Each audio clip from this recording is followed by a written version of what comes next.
Hello everyone, આજે આપણે tarot કાર્ડમાં 5 ઓફ સ્વોર્ડ્સ કાર્ડ વિશે જોઈશું. આ કાર્ડ એર એલિમેન્ટ છે અને ઝોડિએક સાઇન એક્યુરસ છે અને યસનોમાં નોનો કાર્ડ છે. 5 નંબર જે ચેલેન્જિંગ, ઓપ્ટિકલ્સ અને મોટા મોટા બદલાવ દર્શાવે છે. આ જે માણસ છે, જુઓ, આ જે માણસ છે તે ડોમિનેટ એટલે કે અભિમાની અને ઘમંડી માણસ દેખાય છે. આ માણસે આ બે માણસોને હરાવી દીધા છે. આ બે માણસો હારેલા એ ગીવઅપ કરીને આગળ વધી ચૂક્યા છે. એ માણસોએ ગીવઅપ કરી લીધું છે. હવે જે આ ઉપર જે વાદળા દેખાય છે, જે સૌથી ખરાબ સ્થિતિને દર્શાવે છે. હવે એના હાથમાં આ બે તલવાર છે. જુઓ, આ બે તલવાર ઊભી છે. જે આ બે તલવાર ઊભી છે તે આ માણસ ડોમિનેટ છે એવું બતાવે છે. અને જ્યારે બીજા હાથમાં જુઓ, આ નીચેની તરફ તલવાર છે. જે નીચેની તરફ તલવાર છે તે ઇમ્બેલેન્સ, ટેન્શન અને એન્ઝાયટી દર્શાવે છે. આપણે હાર માની ગયા છે. આપણા માઇન્ડ અને ઇમોશનને દર્શાવે છે. આ જે મોજા છે, જુઓ, આ જે મોજા છે તે ઉથલ પાથલ દર્શાવે છે.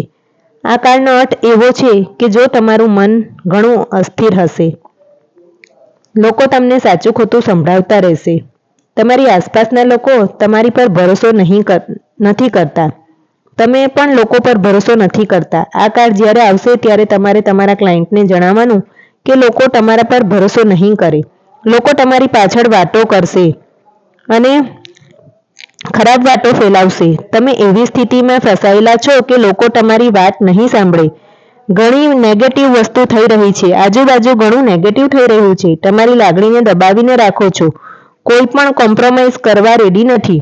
અથવા તમે તમારા ક્લાયન્ટને જણાવવાનું કે તમે સહેજ પણ ક્લેરિટી નથી કે તમારે આગળ શું કરવાનું છે. મતલબ કે સવાલ પ્રમાણે જવાબ આપવાનો છે. જ્યારે તમારો ક્લાયન્ટ તમને જે પણ પ્રશ્ન પૂછે તેને રિલેટેડ તમારે જવાબ આપવાનો રહેશે. આ કાર્ડનો જનરલ અર્થ એ છે કે તમે તમારા ક્લાયન્ટને જણાવી શકો છો કે પોતાના પર ડાઉટ કરવાનો બંધ કરે. તમારામાં ઘણી બધી કેપેબિલિટી છે. તમે ધારો તે કરી શકો છો. તમે તમારા પર ડાઉટ કરો છો એટલે તમે આગળ વધી નથી શકતા. તમે તમારા ક્લાયન્ટને એવું પણ જણાવી શકો છો કે તમે એવા કોઈ રિલેશનશિપમાં ફસાયેલા હોઈ શકો છો જેમાં ગાલીગલોચ, મર્ડર, રેપ, વાયલન્સ, અગ્રેસિવ જેવી પરિસ્થિતિ આવી શકે છે. તમે તમારા આસપાસના લોકોની મદદ લો અને આગળ વધો. તમે તમારા માટે પણ સ્ટેન્ડ લો. કોઈની પણ મદદ લઈને આ પરિસ્થિતિમાંથી આગળ વધો.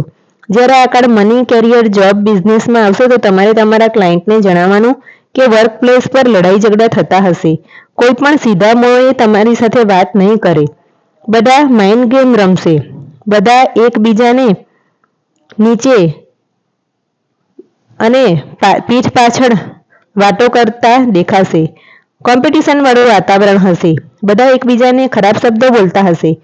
બધા વાતમાં ઈગો પણ લેશે. કોઈ પણ કોમ્પ્રોમાઇઝ કરવા તૈયાર ન થશે. એવું મન થશે કે કંપની બદલી નાખું અથવા છોડી દઉં. તમારી આસપાસના લોકો તમને હંમેશા નીચે પાડવા અને છેતરવા તૈયાર રહેશે. તમે તમારા ક્લાયન્ટને જણાવવાનું કે વિક્ટિમ નહીં બનો. પોતાના માટે સ્ટેન્ડ લો તો સારું રહેશે.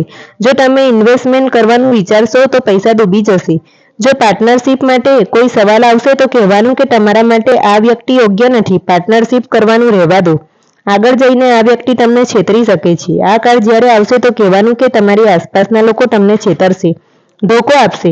તમારે તમારા ક્લાયન્ટને જણાવવાનું કે પોતાના પર ડાઉટ ન કરો, આગળ વધો. સમજી વિચારીને કંઈ પણ વસ્તુ પસંદ કરો. તમારા મિત્રોને સમજી વિચારીને પસંદ કરો. પાછળની ભૂલમાંથી શીખીને આગળ વધો. જ્યારે આ કાર્ડ લવ રીડિંગમાં આવશે તો જણાવવાનું કે રિલેશનશિપમાં બંને વ્યક્તિ પોતપોતાના ઈગો પર અડી ગયેલ છે. એક્સ્ટ્રા મટીરિયલ અફેર હોઈ શકે છે. જો આ કાર્ડ સાથે ડેવિલનો કાર્ડ આવશે તો તમારો પાર્ટનર બહુ એબ્યુઝ કરે છે, ગાલીગલોચ કરે છે અથવા પાર્ટનરથી દૂર થઈ જાઓ. મર્ડર, રેપ એવી પરિસ્થિતિ આવી શકે છે.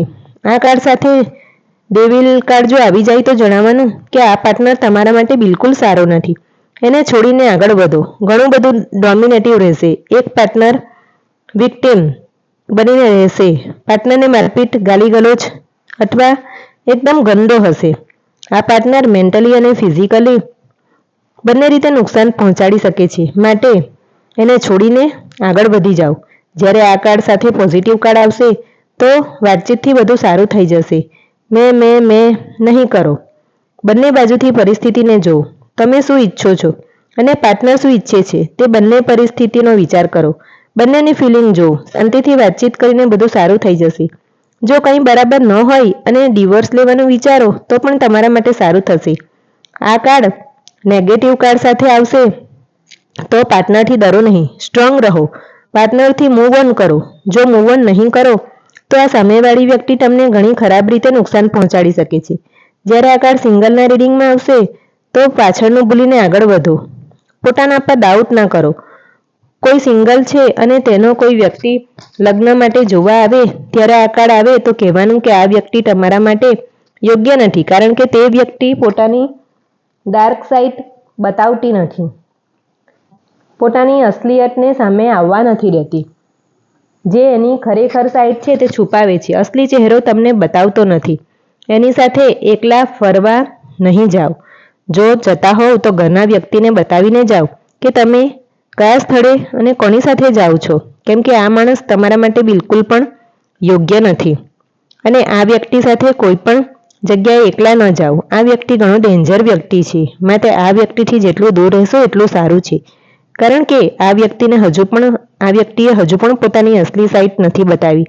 જ્યારે આ કાર્ડ હેલ્થ માટે આવશે તો ઘણું બધું anxiety, depression, energy drain out થાય છે. જ્યારે આ કાર્ડ આવશે તો એ વ્યક્તિ આલ્કોહોલ કે ડ્રગનું એડિક્શન હોઈ શકે છે અથવા સ્મોકિંગ કરતા હશે.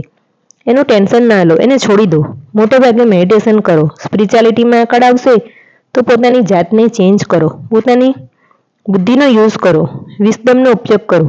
આગળ વધો. જ્યારે આ કાર્ડ રિવર્સમાં આવશે તો ભૂતકાળમાં ન રહો, આગળ વધો, મૂવ ઓન કરો. ભૂતકાળને કોમ્યુનિકેટ કરો. આ કાર્ડ જ્યારે આવશે તો તમને યાદ રહેશે એવી કંઈ ને કોઈ છાપ છોડી જશે, માટે ભૂતકાળને ભૂલીને આગળ વધો, મૂવ ઓન કરો. આ કાર્ડ માટે તમારે કંઈ પણ પ્રશ્ન હોય તો તમે કોમેન્ટ સેક્શનમાં જઈને પૂછી શકો છો. Thank you.